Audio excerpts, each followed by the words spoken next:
Hey, everyone. Hey, Mark. Hey, Russ. How are you? Hey, Good good, morning. thanks. How you doing? So this is Steve Olkowitz. I'm a senior fellow here at Performance Institute, and I have a couple guests with me. We're going to spend the next 40, 50 minutes or whatever it is kind of talking through employee engagement with you. So let me just roll it over to those two so they can introduce themselves. Well, go ahead, Russ. I'm Russ Jensen. I am the director for Knoxville Center for Service Innovation, which houses 311 and 211. 311 is a toll-free municipal services line. So any kind of business you're doing with the city, it's Knoxville's phone number. 211 is more social service oriented. It's a United Way function or partnership nationwide. Everything from food banks to homeless shelters to veteran services to mental health. Came on with the city in 2004 to build 311 for then Mayor Haslam before he became governor. Before that, I was an executive in the ambulance industry for many years. And before that, I was a paramedic in South Central Los Angeles for almost 20 years. So I've been shot at more times than I can count. I've been hit by a car, stabbed, blown up, and thrown out of a second-story window. So when grandma calls to complain about her trash pickup, it doesn't bother me at all. See, I've got to follow that now. Well, obviously, I've got an accent. I'm from the UK originally. I came over in 2002, actually on the first plane after 9/11. So there you go. Whoa. My name is Mark Leach. I'm Deputy Director for Department of Technology and Innovation for the City of Albuquerque. I've been doing this job for about a year now. And before then, I worked over with the Albuquerque Police Department 4 years, helping them through a technology modernization and kind of like stabilization plan. So right now, my portfolio does cover 311, but it also covers a lot of data, a lot of cool stuff around smart cities, and we're really rethinking the way that we're doing community engagement. So we have around about 40 people in the group that I work with, and a great bunch of people. We're very lucky to have them. Great. So as I said earlier, I'm Steve Olkowitz. I'm a senior fellow here at Performance Institute, and I've been with Performance Institute since about 2014, affiliated as a fellow, and have done work with them for a number of years. Prior to that, in presenting at conferences and the like. Over the years, I've had many different jobs. I guess that's what makes me a consultant now. I've had multiple jobs in multiple industries, and I feel like I know a little bit about everything. So it's what us consultants do. I've worked at healthcare organizations, some of the largest insurance companies and some healthcare providers. I've worked at an organization where we implemented balanced scorecards and strategy management, kind of framed around the Balanced Scorecard Institute. And I've also worked at QVC. So I was one of those people managing the backstage operations where a 24-hour-a-day, 7-day a week cycle of getting things on the air to show through for people to buy the goods on TV. So I've had a wide range of experience managing different types of folks, everywhere from professional to the hourly employee working in a warehouse. So that's my background. I guess, we're all here to talk about employee engagement. And I guess the first question that we have that we're going to try to answer is, what is employee engagement? So I'm going to just toss that out there, and then as we go through, the three of us will just kind of talk through our answers to these questions. So, yeah, and if anybody else wants to ask a question as we're going through this, obviously type the question through the Hoover app, and then we'll take them as we go along. Absolutely. I'll kick it off. One of the things I always like to point out is what engagement is not, and engagement is the opposite of complacency. And you don't want your workforce, your coworkers, to be complacent. You want them to be engaged and feel empowered. That's the other word I like to throw out quite a bit, is making sure that people feel empowered, so that they are engaged and that they are part of the process. In particular, people that are closer to the actual work that's being done, because let's face it, they're the expert. Yeah. Yeah. And Russ, I really like that idea of the empowerment. For me, that's really critical here. It's kind of like, you're not trying to do things for your employees. You're trying to get them in a situation where they can do things on their own, but within the scope of the role that you've given them. And it's kind of like, for us, certainly within the City of Albuquerque, empowerment has been a really key phrase, because I think really ultimately as a leader, you have so many things that you need to do on a day-to-day basis. If you don't go through that sense, give that empowerment out, you're on a bad course. You're not going to make it through the day. Well, when you're working in government, be it at a local municipality, county, statewide, federal, one of the things you're constantly dealing with is all the different silos that are involved, department by department, organization by organization. So working to break down some of that and have that commingling of ideas so that one department can work with another more efficiency. The other thing you deal with historically is that, maybe you're part of a new administration coming in, and historically employees weren't asked to be engaged. Mm-hmm. And so now it's like, well, why do you care about our opinion now? So you've got a credibility issue right up front that you have to really start working on. I think the other thing, building on from that, it's almost like your employees, if you've got the right employees in place from the get-go, they can do things better than you. I've got a whole team of people who know networking way better than I ever could. And if I try and explain to them exactly, verbatim how I want this particular problem solved, I'm not doing my job as leader. I've really got to turn it over to them and step back. And they'll come up with something way better than I could have imagined. And really that's my role, kind of like putting them in the situation, making sure they're geared for success, and then stepping back. Yes. Well, you're absolutely right, Mark, that they're better, because the most critiqued call taker in the 311, 211 call center is me, because the employees will rip some of my stuff apart because I don't do it nearly as often as they do. I jump in when it's really busy and they need help, or every now and then just to keep my fingers in. But they're the ones that are doing it day in, day out, and they're the experts. Yeah. I think one of the things you both talked about, though, to me, was really getting people to feel motivated on how they contribute to the organization, right? And as you pointed out, they're the ones that do the job every day. They're the ones that know how to do it. So really, we've got to get them involved and make them feel like they're a big part of the organization. Well, and I use the empowerment word, but we also make sure that they understand that they have value, and that we as leaders understand that value. Because that's another thing that you're dealing with is, maybe you're coming in again as a new administration. I've been there, done that. And maybe they weren't valued by whoever was there before. And so you have to build that trust, and you have to build that relationship. Yeah. It really shouldn't be so difficult, but I think you're touching on some of those difficulties right there, right? We've got this entrenched way we used to do things, and it shouldn't be so difficult, yet it really is. What in your mind, what other items do we need to overcome when we try to deal with employee engagement? I think one of them is actually innovation. Go ahead, Russ. Go ahead, Russ. There's so much we can talk about here. Go ahead, Russ. Right. I was going to say, nothing kills innovation more than the phrase, "That's because we've always done it that way." Yeah. Which drives me absolutely crazy. And I had a senior director when I first hired on here at the city, and they used that phrase over and over and over again. And I finally turned around in a meeting and told them, but that's why I was hired. And they never used that phrase with me again. And eventually they became quite the advocate, but we really had to get over that hump at first. Yeah, and I think what I'd like to add is something that is a word that you don't really hear much in traditional city government, and that's the idea about dreaming. It's not just sufficient to say, look, what is a requirement? What do you need? What we do when we go into a situation, especially around kind of like process improvement, all that kind of thing, what we say is, what's your dream here? Because then the dream informs the vision, and then the vision then informs the expectations, and then that then brings out the requirements. It's kind of like, ultimately, it's a more flexible way of doing it. But getting employees to dream and kind of like, if we could do anything in city government, what would you like to do? And you get people who kind of like go, "What are you asking me?" And then about kind of like 30 seconds later, the light bulb goes on. It's like, wow, we could do this. Yes, you could. Go ahead and go do it. Well, and the key thing to that, Mark, I'm so glad you brought that up, is you got to let them throw stuff at the wall to see what sticks. And no idea is a bad one. They have to have that safe space where the ideas can come out. And you get some real gems when you do that. They come up with stuff that you probably wouldn't have thought of. But you also, along those lines, it sounds to me like we need to let people fail, right? And we're not always willing to do that. We don't want to look bad.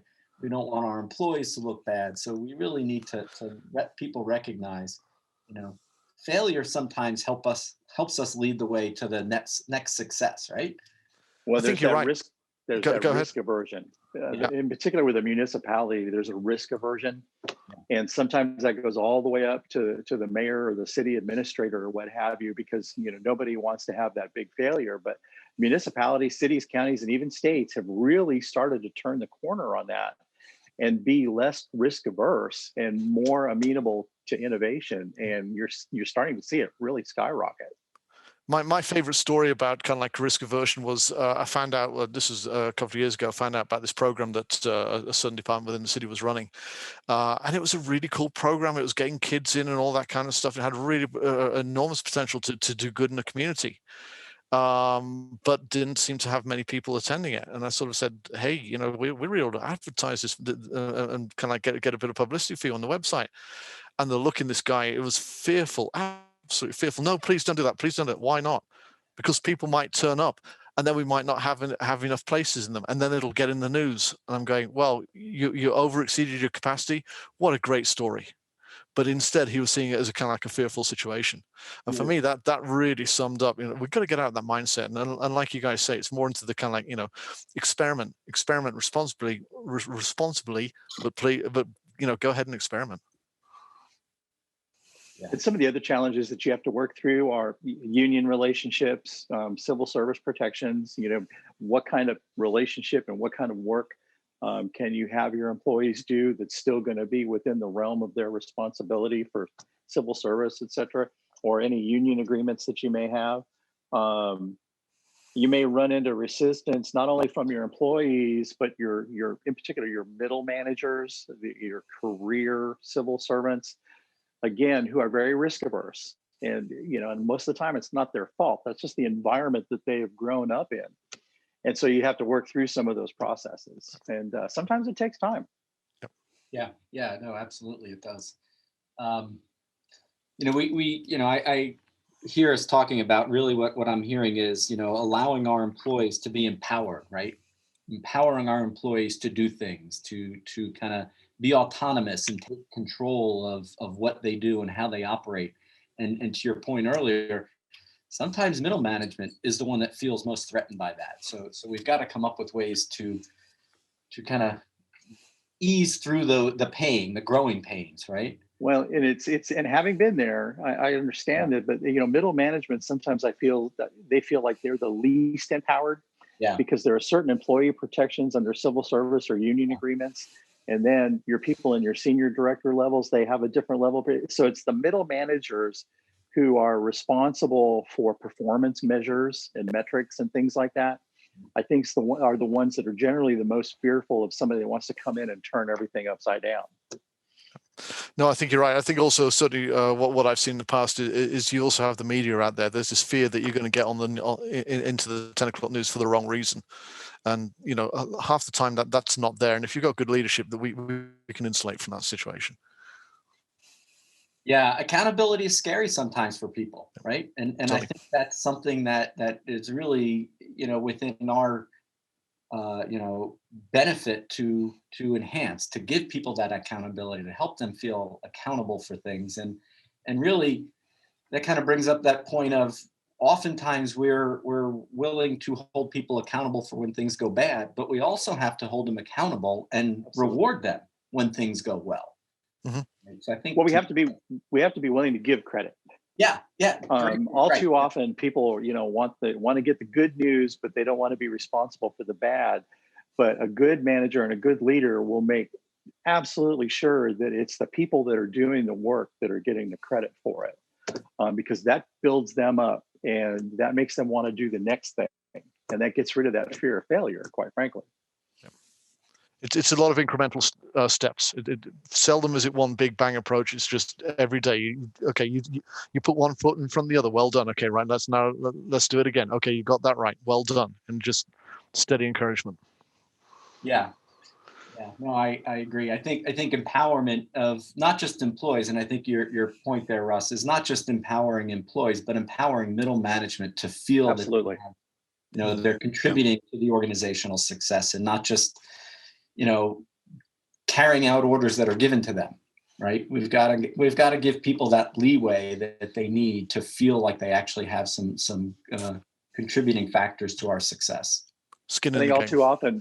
too often, middle management feels that they're nothing more than the paper processors.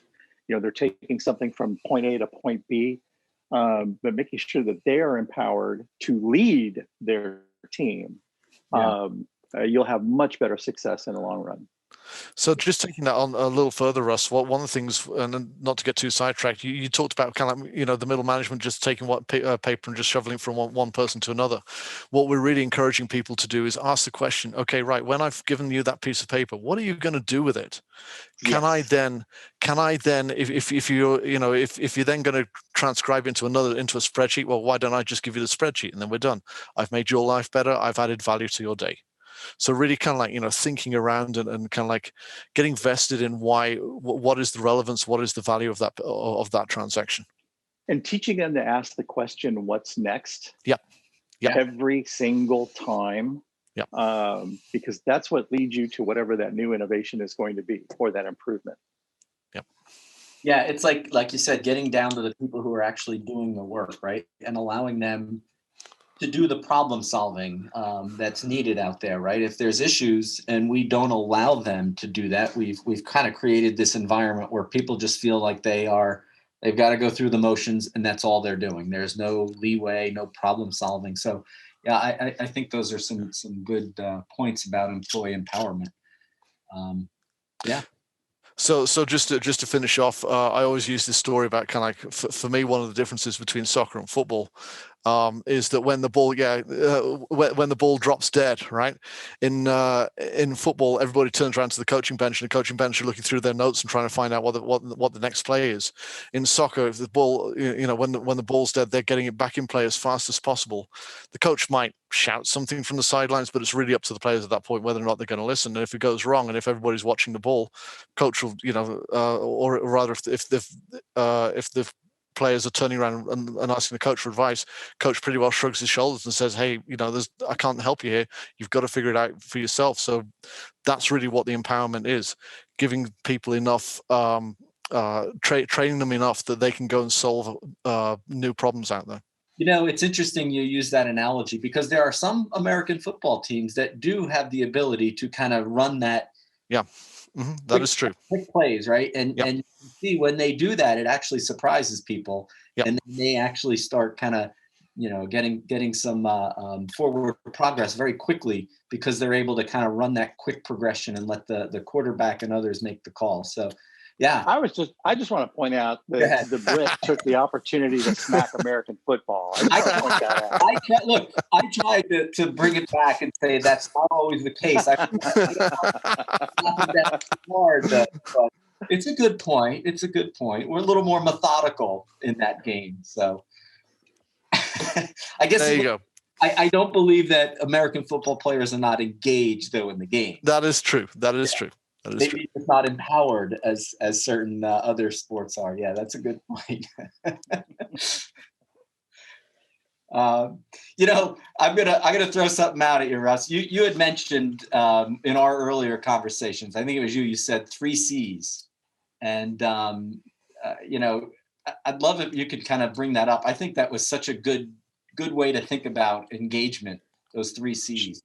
Sure. When I talk around the country about project management and working with teams and process improvement, I always talk about the 3 C's: communication, collaboration, and cooperation. You need to be a good communicator. You need to be a solid communicator, and you need to be a willing communicator. I think that's the key. And you need to communicate early and often. You need to express, here is what the goal is. Here's where we're trying to get to. And here are the steps we're going to take to get to it. And we're going to have a feedback loop. We're going to constantly be talking to each other about how we're doing. You have to be willing to collaborate. You have to be willing to let go a little bit and let other people into the process and be willing to listen. You have to be you got to be a great communicator, but part of that is also being a really, really good listener. And then to be willing to cooperate. So you may have a difference of opinion with part of your team, but you've got to be willing to put that aside and keep in mind the overall goal and say, okay, can we get to where we're going this way, and make sure that you're including other people in that process. That cooperation piece is big. Yeah. And then in general, I'll throw in a fourth one there every now and then, depending on the situation, and that's consistency. So yes, you got to be a good communicator, but your communication needs to be consistent. You need to be a good collaborator, but you need to be consistent about the fact that we're always going toward the goal, the process. And then same thing with cooperation. If you're going to cooperate, you need to commit to it and do it every single time, so that people, your team, another team that may be working on the same issue with your team, everybody knows what to expect. Because again, you're creating a comfort level that will help people remain engaged. Yeah. Yeah. And one of the things that really makes me think about is that communications. And to me, it's even right from the start, right? Communicating the goals. And I think part of what an organization needs to do is, we touched on it earlier, what does employee engagement actually mean? So an organization can't just say we are going to have an engaged employee. They need to say, what does it mean for us to have engaged employees, and what are we looking for? And then kind of take those steps to get there, right? We can't just go out and look at employee surveys and say, my gosh, we got to get more engaged and do things. We need to know what that means for our One of the things we're most proud of here in Knoxville is the ambassador program that we created several years ago. And what we did is we brought in a cross section of employees. So everything from public safety, police and fire, to codes enforcement, to the tax office, revenue, building inspections, you name it. And we bring them in for about a 2-month period. They meet regularly during the course of a 2-month period. They go all over the city learning what everybody else does with their day, and they have a better understanding of what their peers do. And then they start working on problems within the city. How can we improve things? And they have put into place several new programs within the city, and they get to see that come to fruition, that it just wasn't lip service. We actually let them, they put a couple projects together. They send it out to the senior leadership team, the mayor, the deputy mayor, et al. And we put those things into place, and they have been some of the most successful programs we've implemented since I've been here, because they were employee driven. One of the first things the employees figured out when they were meeting with each other was they had to do a better job with their internal customers. And they told us, they said, hey, look, we can't do a better job for our external customers. And so we start taking better care of each other here internally. And so they created a couple programs that help people. They have a kudos program where people can send compliments from one department to another on people that they've interacted with. And it's been hugely successful. And if you look at the promotions when they're listed on a regular basis through civil service, almost everybody that's getting promoted is somebody that went through that ambassador program at one time or another. So it's been an incredibly successful program. So Russ, we've centered around engagement. Yeah. So we've taken a slightly different line that maybe it's just kind of like working more on the micro instead of the macro. What we do certainly within our groups now is we'll hold kind of a bi-week or twice weekly team meeting. It's effectively a stand-up meeting, and it lasts 15 minutes.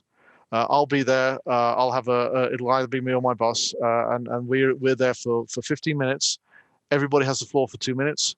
You can tell me what you did on Saturday night. You can tell me what you know, whether or not you're a soccer or football fan, or you can tell me what you did. And that's one of our key accountability rules. But on the other hand, I'm there as well. I'm present. I'm engaged. They can ask me any question they like. How are we doing with that position? Is it true about the rumors about budget? And anything it is, it's ask me, I'll tell you. And again, it's that honesty key again. I'll try and be as honest as I can in that situation. But the idea is then we've got that kind of like that continual cycling through on a weekly basis that they can see me, I'm involved, and I'm active at that point. Not only do I love it, but I love it that you keep it brief. Yeah, totally. 15 minutes. Now, Russ, your 3 C's.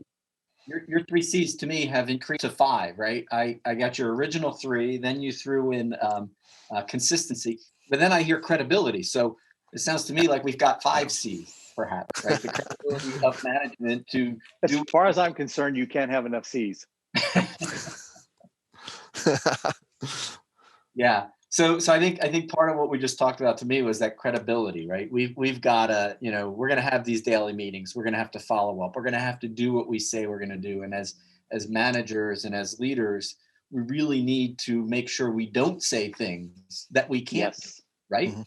Right? That is incredibly important, that you be very careful what you commit to, because once you commit to it, you got to do it. Yeah. And so don't just give in. This is what people are afraid of, that you're going to give them lip service, tell them what they want to hear. But then when push comes to shove, you're going to go over here. The running joke around here is it's impossible to get Russ to commit to something, but once he commits to it, it gets done.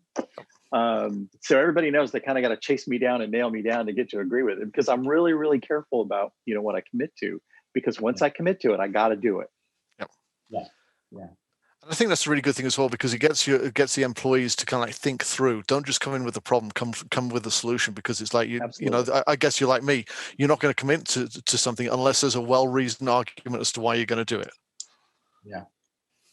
Yeah. I'm gonna. There's a question. I don't know if you guys saw it. There's a question on the board here. So there's one about silos. Yeah, there was one about silos during the pandemic, and I thought that was pretty interesting.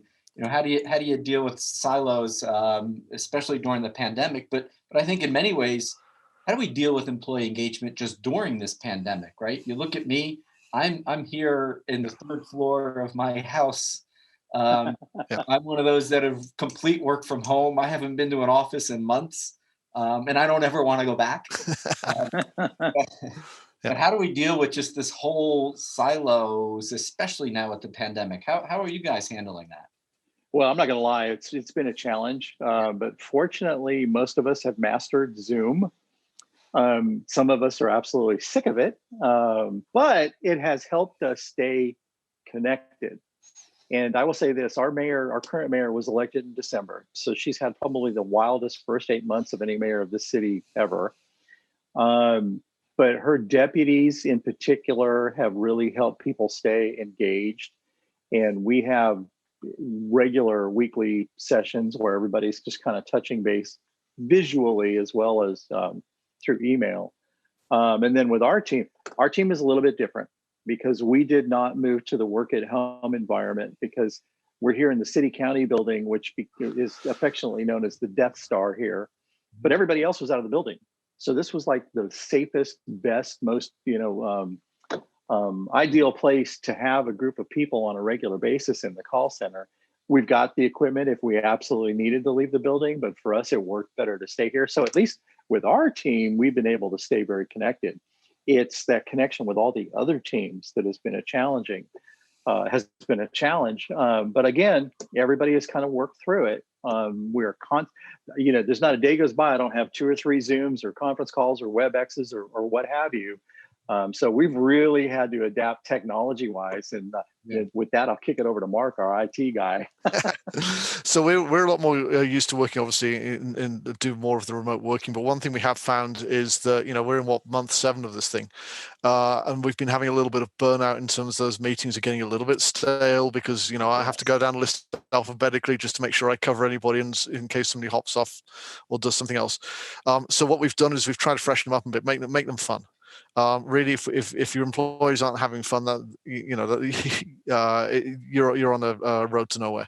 So we'll do things like we had a come dressed as your favorite. It was in the post-apocalypse. What is your career choice going to be? So you could either dress up, or you could tell us, or whatever it was. We had this guy who came with this whole respirator gas mask thing that was bright pink. He got flashing eyes, and the hair was all over the place. And I think he was going to be opening a bar or something like that. But it was just kind of like, again, just having fun, and you still got your 2 minutes. That's all you got, but you've got to tell me what, so it was just a way of just livening it up a bit. And we've had some really good feedback around that. Yeah, we try to do the same thing. We try to liven it up every now and then. I'll have a guest appearance by, say, Baby Yoda or somebody. You never know who's going to pop up on my screen. Just anything to kind of keep it lively. And again, I mentioned earlier, I have the attention span of a fruit fly, so I try to be empathetic toward our employees. And there are people, and we've got to coach them up. There are folks that when you have a Zoom or a WebEx or something, they feel like they have to eat up time. That, well, I'm on the list, I'm supposed to talk. And we've got one at our emergency operations center. I love her to death, but she'll use 1,000 words when 10 will do. And coaching up those folks to let them know, hey, you don't have to chew up 5 minutes. If you got nothing, just say you got nothing and move on. But at least having that opportunity to touch base, I think, is very important. I think, one of the things that I would encourage is, and this is more up to how people implement it, is though, if you think about what happens at the end of a week at work, right? If everyone's in the office, Friday afternoon, as people are leaving, they may say, "Hey, we'll see you. What are you doing?" This quick little connect, someone pops in to say hi. Perhaps there's a way you have just a time where people can come in and out of a Zoom meeting, and it's not work related per se. It's just to close out the week, right? Yep. And in fact, try to keep it out of work. Have people share what they're doing that weekend. People come in, you talk about, you're going somewhere this weekend, or you've got one of your kids' sporting events to go to, or something like that.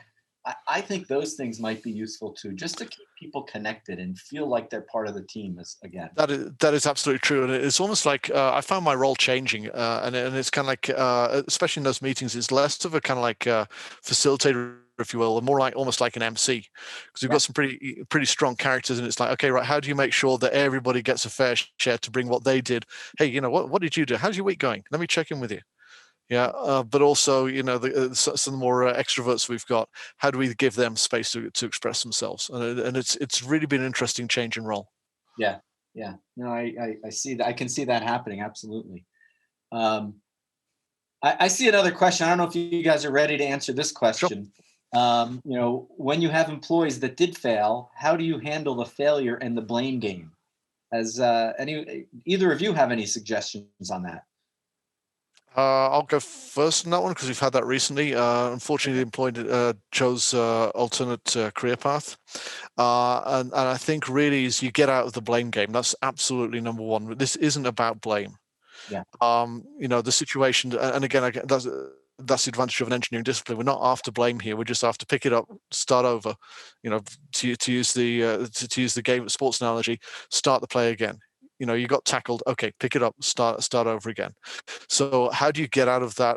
Again, we have our core concepts. As long as you're operating within our kind of like our rules of engagement, then we've got your back. And that's the best thing I can do as a leader. Yeah, I've got to give you room to fail, but on the other hand, there are consequences for stepping outside that boundary. Yeah, I think Mark nailed it. You focus on the process, and if you have a failure, okay, where along in that process did that failure occur, and what can we do to fix it going forward?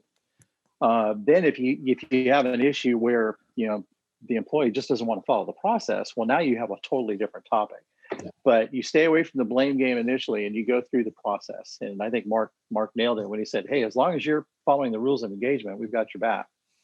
Yeah, no, that makes perfect sense to me. I agree. I think it's not about blame and it's not about failure. It's about also what you can learn, because you learn from things that don't go well, right? And if we can look at what didn't work and find out why it didn't work, and maybe the opposite will work, right? So we know what did work. Let's figure out what we can do differently. And I think. But what I will say is when you look at fixing, quote, fixing the process, we've always got to be mindful of what you're doing to the process. Just because somebody did something stupid on that one occasion, does that mean that you then have to change the process so that never happens again? And then you put change on top of change on top of change. It's almost like this kind of like coral reef that's building out. Nobody can remember what the plant underneath was originally doing, or the animal underneath was originally doing. You just got this skeleton of stuff around this process. So kind of like, okay, it happened.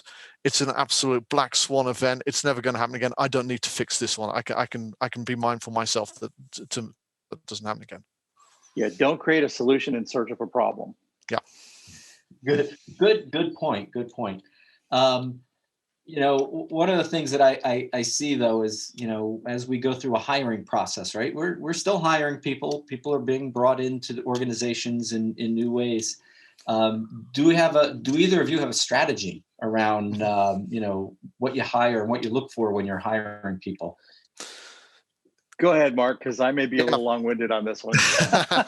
Well, you've only got 2 minutes, so not kidding. So what we do, absolutely. We've changed our hiring process over the past few years because we just weren't getting right people. We went through this phase of just getting spec workers who would just do exactly what you told them to do. Yeah. But then like Russ alluded to earlier on in the conversation, not thinking what is the next question, how might my information be used? So there's that kind of like almost like lack of imagination. So our hiring process and the questions we ask now reflect that. We'll be giving you things like a pre-interview task. We'll be giving you things like open-ended case use cases. If you're in this situation and this happens, what's your reaction? How do you deal with that situation? The follow-on questions that we then ask will be kind of like, okay, right, if I knock that leg of the stool out, if I knock that leg of the stool out, what's your reaction? How do you work with that one? So those are the kind of like people we bring in. And then pretty well the first thing we do almost as part of a second interview process, we will go through rules of engagement. We will explain how we manage, what the culture is, that we do have your back, but on the other hand, this is how we expect you to behave. We expect you to respect, do the right thing, and be the best you can, that kind of thing.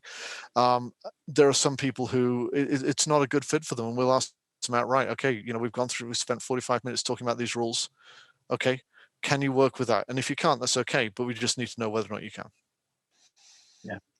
And everybody here knows that there's nobody in the building that's pickier about hiring than Russ.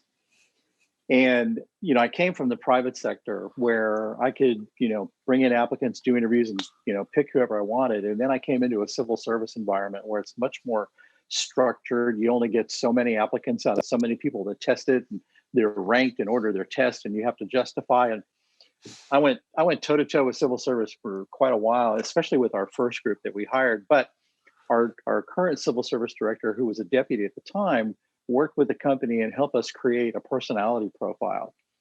And that profile, because, and just so everybody knows, my degree is industrial organizational psychology from UCLA. So to me, everything is personality driven. And so I want people that have a certain kind of drive, have a certain kind of focus, have a certain type of flexibility. So I know what I'm looking for, and written tests don't always do that. But these personality profiles, we spend a lot of time on them, and they've been incredibly successful because not only does it help me compare employees to employees that are already in the call center, and I get an idea of how they're going to mesh because we've got a very eclectic workforce. But it also tells me what kind of management style works for them. So how am I going to manage that person? And more importantly, does my management style work for them or not? Because I'm not a micromanager. I manage from about 5,000 feet. And we've got, I'm knocking on wood, we've got almost zero turnover in this call center, which for a municipality or any kind of call center that does what we do is almost unheard of. I had a civil service director from the state of Texas call me out on it one time, and I had to have our civil service director email them just to let them know that I wasn't pulling their chain at a conference one year. But making sure you're hiring the right people up front. And I think Mark nailed it when he said, hey, sometimes it's just not a good fit. Mm-hmm. And you've got to be willing to say that up front. And it doesn't make anybody a good person or a bad person. Sometimes, it's just not the right job for that person. And I've said that on more than one occasion. So you got to be open. You got to be honest. You got to go back to your 3 C's, your 4 C's, your 5 C's, how many we're up to now, and be willing to address those things with folks. Yeah. That's a complete different way of hiring in many cases, though, right? Sure, totally. Well, and it was different for here. Yeah, yeah, we were the first ones that did that. Now, other departments have mimicked it since then, but yeah, we were pioneering back 15 years ago when we started doing it. Yeah, right. Sounds hire people first. Yes. And certain skills we can teach. Certain skills we can kind of build as we go along. We need them, but I think you're right. It's the people that we want to get on board, and the right people, hire the right people at the right time is really what we're trying to do. Well, there aren't many skills that I can't teach you, but I can't teach your attitude. Yeah. Absolutely. Totally agree with that. Yeah.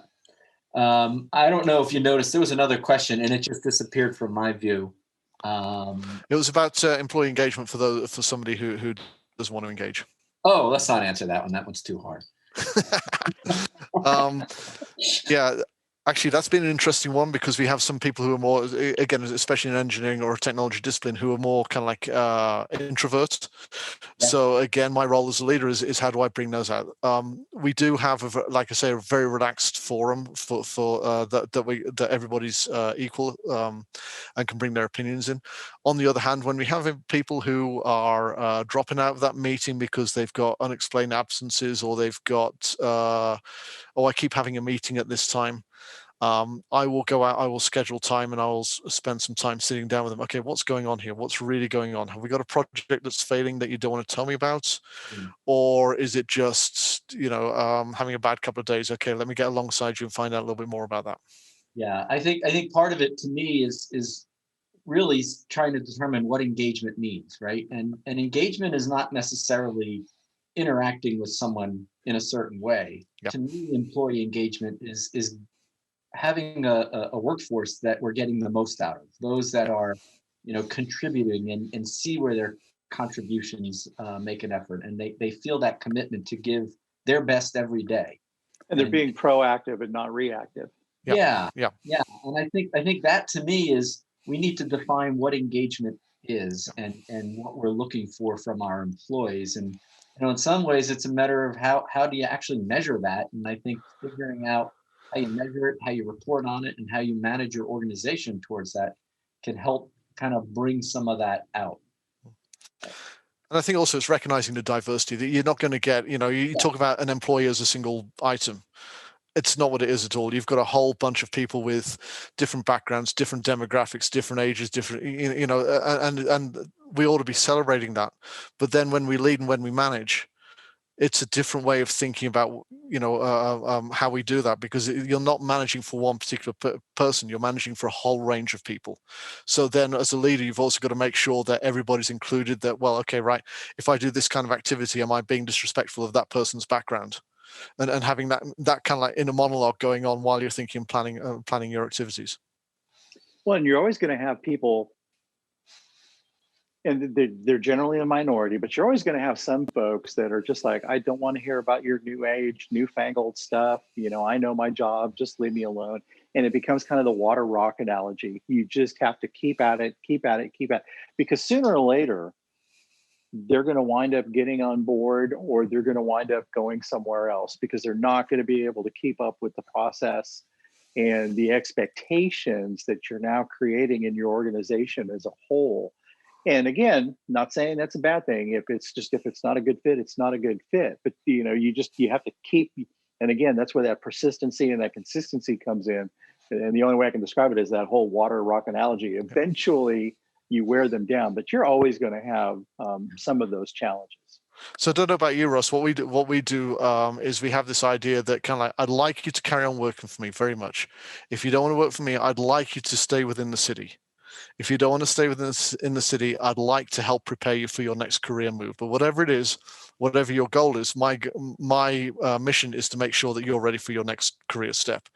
Now, for some people, like you say, the rocks, if you will, they tend to self-select out. So my role at that point is then to make sure that they are self-selecting out to the best of their ability so they can be successful elsewhere. Absolutely. Yeah, in some ways, we need to define what the culture of our organization what we want that to look like, and then manage towards that, right? And that's again, setting a goal for ourselves and working towards it, recognizing that's not going to happen overnight, right? Yep. And part of it is recognizing that one of the challenges, in particular in government, be it municipal, state, federal, is the transient nature of leadership sometimes. I was told flat out when I came that I was a temp, that I came in with Mayor Haslam and that I would leave when he left. And then when he went on to be governor and I stayed, I think that person was very surprised. But there are folks that they see that with a change of administration, it's just like, well, we just need to tolerate this for a few years and it'll move on. And so creating that culture and getting it ingrained and getting people involved, and again, staying consistent with it, is always going to be a challenge. We like to say, certainly in Albuquerque circles, it's like having a hostile takeover every 4 years. Yeah, and to me, that's part of why we need to define what the values of our organization are, right? And take them seriously. If our values of our organization are a committed workforce to providing the best services possible, whatever we're trying to define, we need to hold everybody accountable for that. As managers, it's up to us to manage people in that fashion, right? And the better job and the better job you do of institutionalizing those programs or those processes, the more successful you're going to be in the long run. And then they're going to live beyond you. So that ambassador program that I spoke of, it is now on its 4th mayor. So the fact that we were able to get that institutionalized, ingrained into the organization to where the next mayor picked it up where the last one left off, Republican, Democrat, however, that's why that's one of the things we're the most proud of, because it's survived through 4 administrations now. Yeah, no, that's a real good point. It's not just words on a paper. The values and the culture of the organization are important to help us drive that. And I think, to me, getting a workforce that believes that really is up to us as managers, right? We've got to be credible. We've got to do what we say we're going to do and not promise things that we can't do. Right? We've got to communicate. We've got those other couple C's you mentioned. Well, and you've got to realize that the camera is always on you, so to speak. It is. Right now, it is on us. Yes. Yeah, you've got to lead by example. You have no choice. Yeah. Those are good points. So I think this was a great conversation. I enjoyed this. I could probably continue this on, but I know we're coming up to an end here. I don't know about your attendees, but I had a good time. Yeah, I didn't know who's there. I saw a few questions. It was great. But I did enjoy this. I don't know if there's anything that either one of you want to say before we close out. Yeah, real quick. For me, I didn't expect to get into a leadership role like this, and for me, it's been the best trip ever. I mean, it's kind of like it comes with its hardship, it comes with its problems, but it's easy to say, well, yeah, the glass is half empty. On the other hand, you can flip the whole paradigm. You say, this is an opportunity. The glass is full. This is a great time to be around, and it's like then feeds the way you approach leadership issues with your groups. For me, this is the best job I've ever had. I absolutely love it. And I told then Mayor Haslam, it's kind of funny because I used the story about the guy that called me a temp. Well, in all honesty, I told the mayor when I hired on that I'd give him 2 years, that I would build it, implement it, and then probably move on to the next thing. Because at the time, that was kind of, again, I have a really short attention span.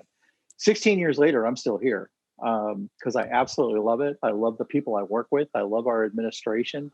Our city has changed so drastically over the last 15 years. I moved here from Los Angeles. I grew up in LA. East Tennessee is now home. I will never leave.